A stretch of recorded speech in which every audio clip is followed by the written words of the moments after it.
Good morning, and welcome to the first video of A Season of Purpose. My name is Lindsay, and this is my little corner of the world. There's not much here, but I'd love to share what little I have with you.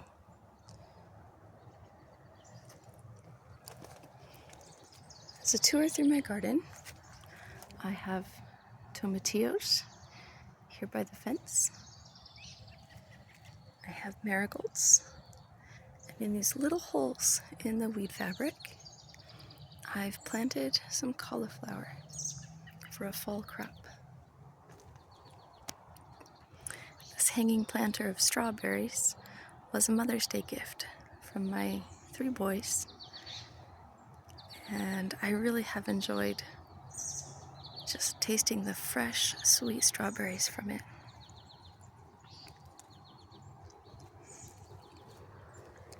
Here along the front of the garden, there are 2 more tomatillos, a couple more marigolds, some herbs. I've got basil, I've got cilantro, I have lots of tomatoes and peppers.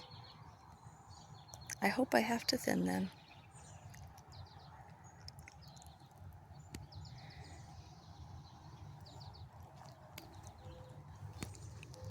In this bed, funny story, I planted black beans from our pantry as an experiment, and 0 of them germinated.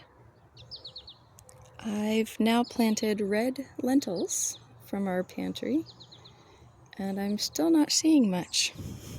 So we'll see what happens. All of these tomatoes along the front are beefsteak tomatoes. They're a bush variety. And most of my peppers didn't germinate well this spring, but these are all jalapenos.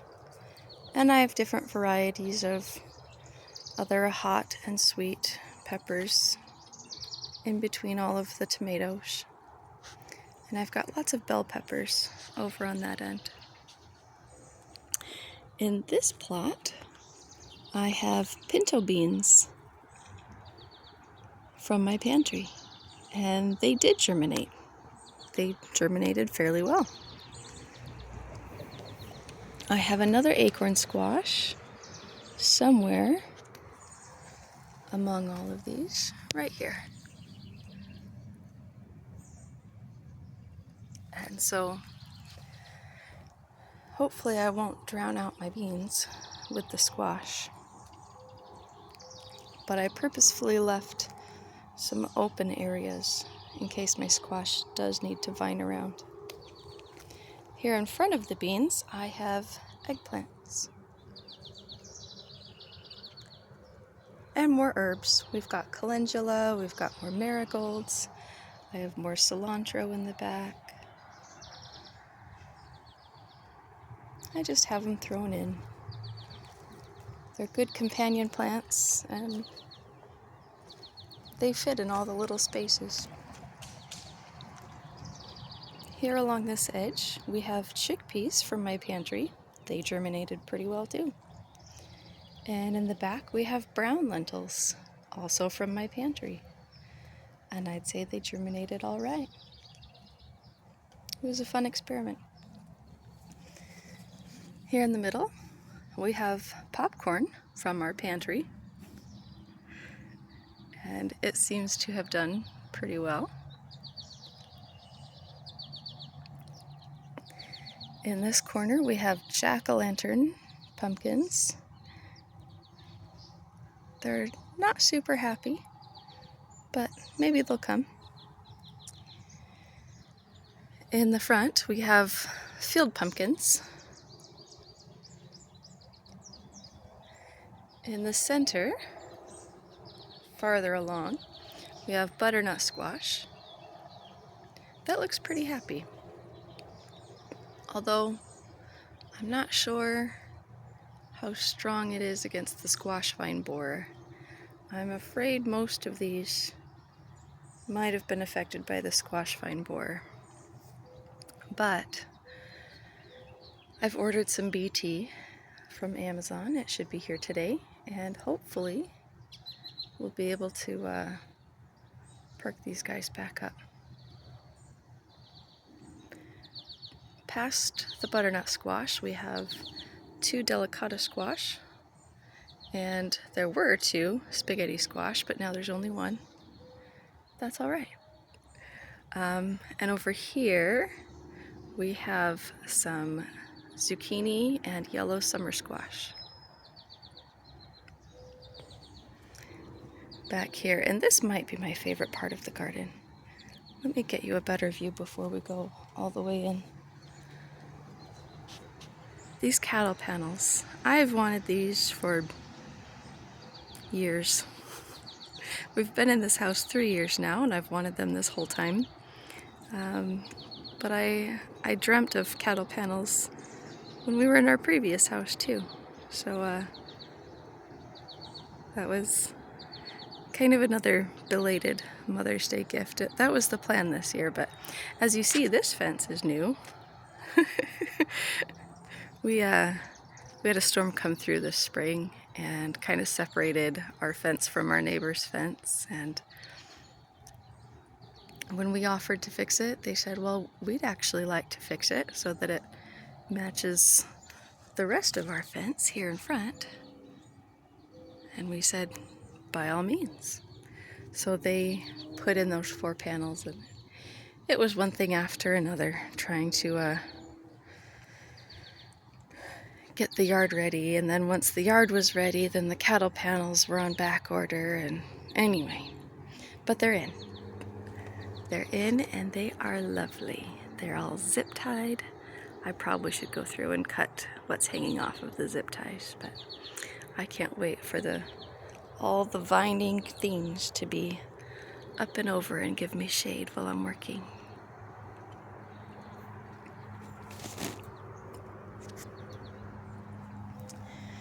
Here, as we first enter the cattle panels, I have some little grape tomatoes from the grocery store. I think these are seeds from an orange one, and I think these are seeds from a yellow one, and these seeds are so stunted. I've also thrown a bush variety of snap pea all along this hole. With every single plant that's in here, I threw in a little snap pea so that as I harvested, there would be, it would fix nitrogen into the soil. Next, we have our cucamelons. If you haven't heard of cucamelons, you might know them by another name, Mexican sour gherkins, maybe? That might be the other name for them. They are the cutest little thing. My boys love coming through and harvesting cucamelons. I love coming through and harvesting cucamelons. And actually, they are just starting to fruit. So we're gonna have cucamelons pretty soon here. That's exciting. There's this whole, there's bird poop too, because they like the trellis. But we have this whole little forest of cucamelon, and it will grow quickly. As you can tell, it's already my tallest plant here on the trellis. And everything on one side is planted on the other as well. These here in the front don't seem nearly as happy as the plants in the back. They were all started at the same time and moved out here at the same time and planted at the same time, and these ones in the front are pretty stunted, and these ones in the back are really happy. Couldn't tell you why.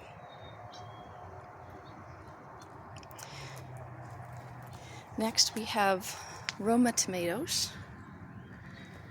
And these are so happy. I've been pruning them and I've been clipping them to the trellis, and they are just taking off. And if you look real close, there we go, we've got some flowers going on, so we'll have some fruits here pretty soon. And we've got some more flowers here that are coming on. And these aromas are still just up to that first rung, but these are starting to flower as well, so they're coming. They're coming at their own speed, at their own pace. Next we've got our pickling cucumbers. And our pickling cucumbers are doing all right. They've got flowers on. They're climbing. And next to our pickling cucumbers we have our market moors, and these are doing pretty well also. Next to our market moors we have some more pumpkins. So we've got sugar pie pumpkins in the back, and they're climbing all right. They don't like climbing up, they like to sprawl, so these have to be trained really well. And here in the front we have Jack Be Little pumpkins. So the little guys are in front and the sugar pies are in back. That's the only asymmetrical part of this trellis. Over here we've got some melons. We have finicky watermelons that don't want to grow. We just have the peas in their spot. Next we have a canary yellow, we have a cantaloupe, and we have a honeydew. Oh, and the honeydew's kind of a little covered up by this Jack Be Little, but that's the good thing about the trellis. And here on this side, well, the tomatoes and cucumbers were happy in the back. The melons most certainly were not. You can see our watermelon over there where it's marked is non-existent, although there's one watermelon that's trying to come. We've got nothing, and we've got some peas, and we have this one melon. It should be a cantaloupe if I've got things lined up right in my mind. This I think is so funny. We have this little volunteer tomato. Not even sure what kind of tomato it is. It's probably a Roma or a San Marzano from a previous season. But it came right through this. It came right through the weed barrier here where the staple is. And somehow everything it needs from the soil is coming through that tiny little hole and feeding all of these flowers. So I'm allowing it to stay. If volunteers want to come and help me garden, I usually allow them to stay. And here we have more cucamelons, because I just love cucamelons. And my kids do too. And it's a lovely excuse to have them come out in the garden and ask them to come and help me pick the cucamelons. And these are growing pretty tall as well here in the back.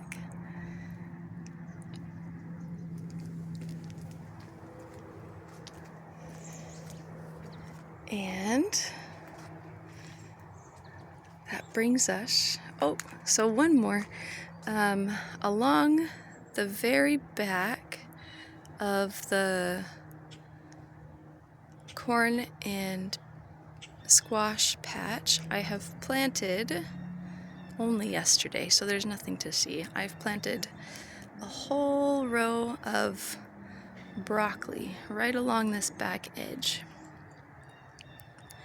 I'm hoping that the warm soil will help it germinate quickly and grow quickly initially, and then once we get close to our first frost and I have to pull out the squash and the corn, then the broccoli can sit there soaking up all that full sun and get a couple of light frosts and turn real sweet for us.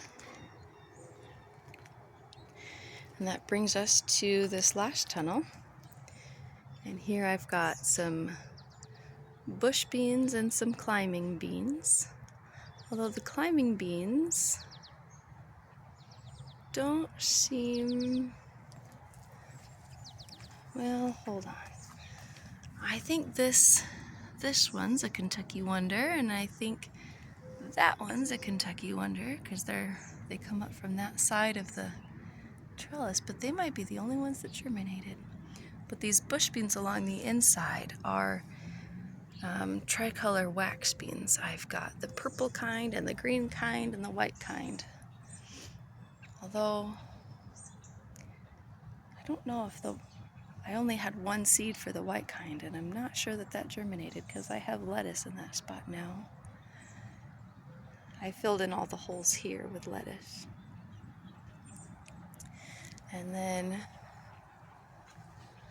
over here on the outside we have our scarlet runner beans, and so these will run up and over and give some shade to the trellis in the heat of summer.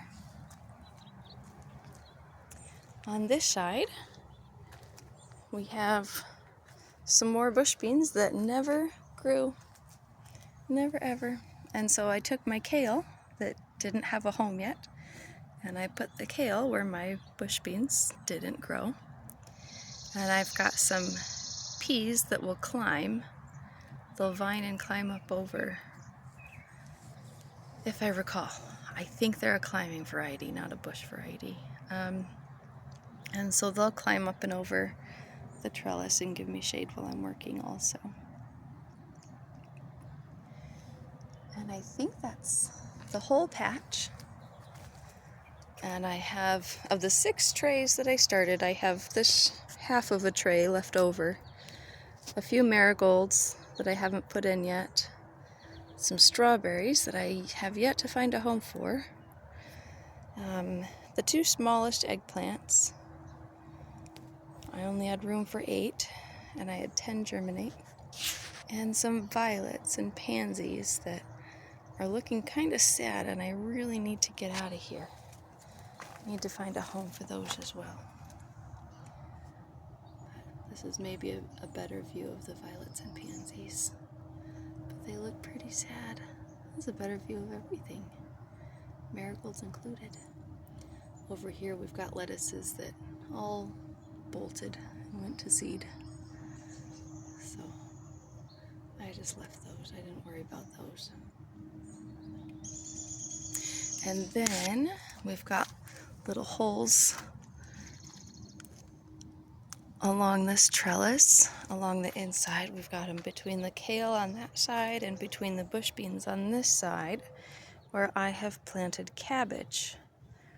And so the cabbage should, these trellises are 6 feet apart along the ground. So even if these cabbages grow out huge, I'll still have a walkway in here. And that should be all of what I've planted anyway. In the back corner there is a swamp mallow, a marshmallow flower. In this corner is a forsythia bush. I love that yellow color that tells me, oh, spring is finally here. It might not feel like it, but once I see the yellow on the forsythia, I know that spring is about here. These roses we inherited from the previous owners, and while they are lovely, the Japanese beetles also love them, and so they don't do very well, but but they're lovely in their own right. We have tons of wild blackberries, and we're about past the harvest, but you can see we've got one right here, and it just comes right off. And they're so sweet when you just pick them right off the plant. We were harvesting tons of these just a couple weeks ago, but they're a little past. The season's about over. Most of them are really shriveled and seedy and tiny at this point. What I really need to do is come through here and prune and trellis them to keep them contained so that my son can mow. I get all scratched up when I'm harvesting, and he probably gets scratched a little bit when he's mowing. I had them all pruned and contained at the start of the season, but they've been growing. And they just showed up, presumably from a bird sitting on the fence or something. Speaking of, that might be the offender. That robin. We've got lots of robins here. They really like the earthworms. We've got a lot of mulch from some trees that we had taken down when we first moved in. And so we've got a lot of mulch back in there, and it's composted pretty well. And we have a lot of earthworms. And so the robins really like our yard.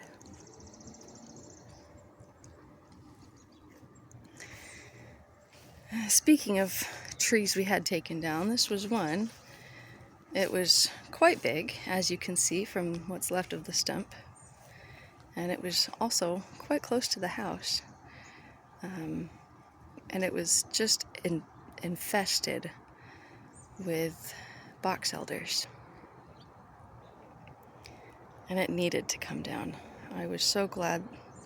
I had so much more peace of mind when we took it down. I do miss having some shade in the backyard.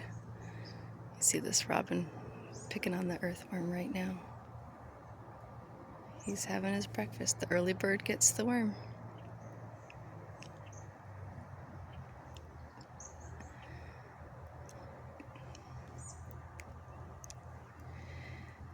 But this is just one log from the tree stump. We had a whole pile of logs here, but that one is left. We use that one to chop wood. Our oldest son is pretty good at chopping wood. This wood pile was double thick and pretty tall. We've gone through a lot of it. And over here are my compost bins, although you wouldn't know it to look at it. You'd think it was another garden. We have mystery squash and we have mystery tomato that are both very happy in here. Oh, and some mystery potatoes too. They're even pretty close to flowering. So we might get some bonus potatoes this year. I did not plant any this year, but I've got a few volunteers.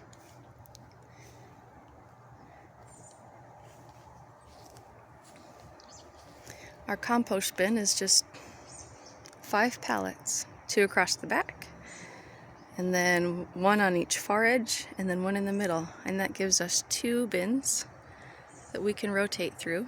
So one is the bin that we're adding to, and the other is the bin that we're just turning and finishing. And you could tell which one is finished compost and which one we've been adding to.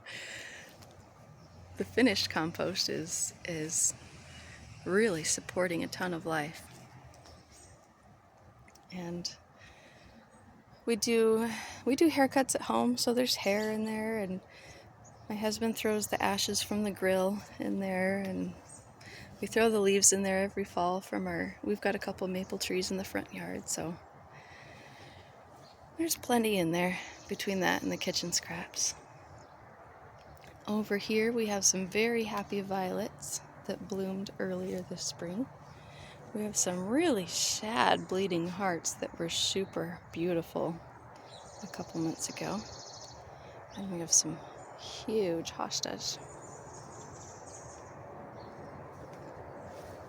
These were all inherited from the previous owner.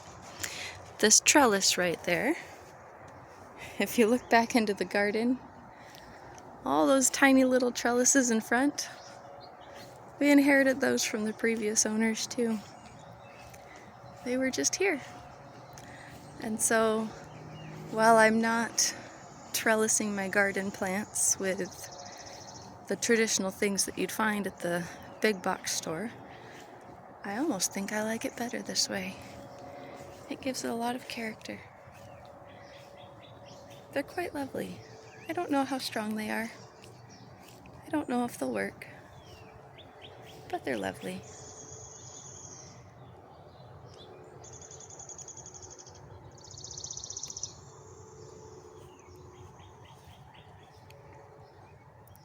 So this concludes my garden tour. But really, what is a season of purpose? What is this channel all about? A few years ago, I, as a young mom, was talking with a seasoned mom. I was complaining, let's be honest. I was lamenting how little I could get done with my young children and asking her how she could get so much done. And she said, well, we're in different seasons. And that always stuck with me, and I've had so many thoughts on that topic since then. And it's true. Each of us are in our own unique season in life. Some of you watching this may still be children yourselves. Some of you may be young adults and starting out. Some of you may be starting your families. Some of you may be wishing you could start your family. Some of you might be wishing you could have your family back.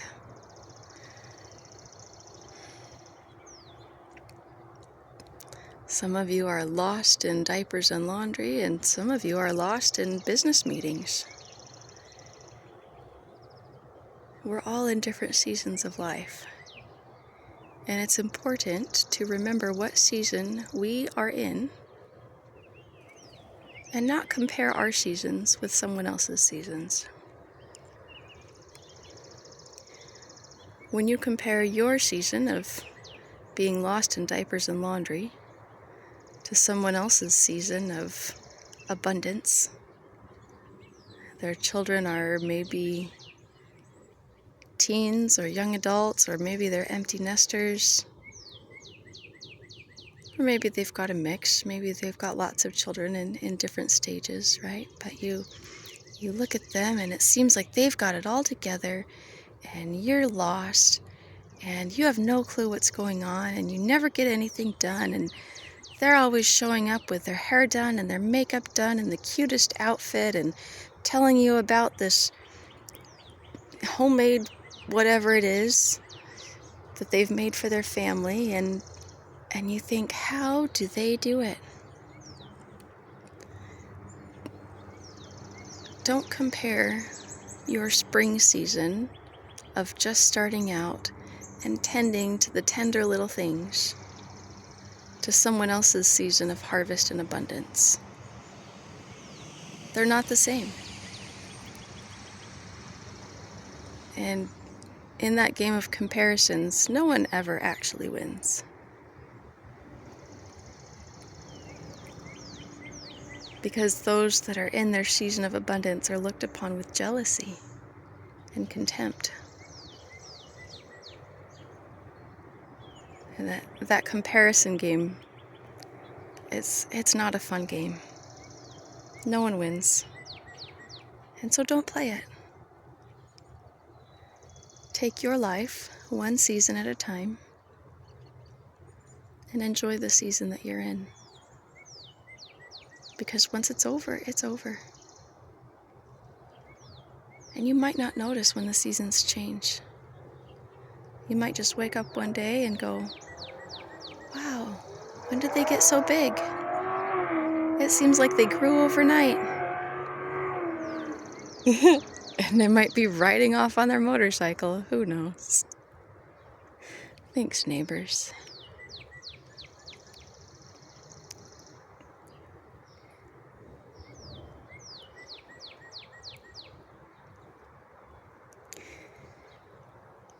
Anyway, that's I think that shows you the garden that you'll be walking around in with me while you listen to my rambling thoughts. And I think it gives you a good idea of what my thoughts will usually be based upon. Remember what season you're in and be purposeful about fulfilling it and making it the best version of that season that you can.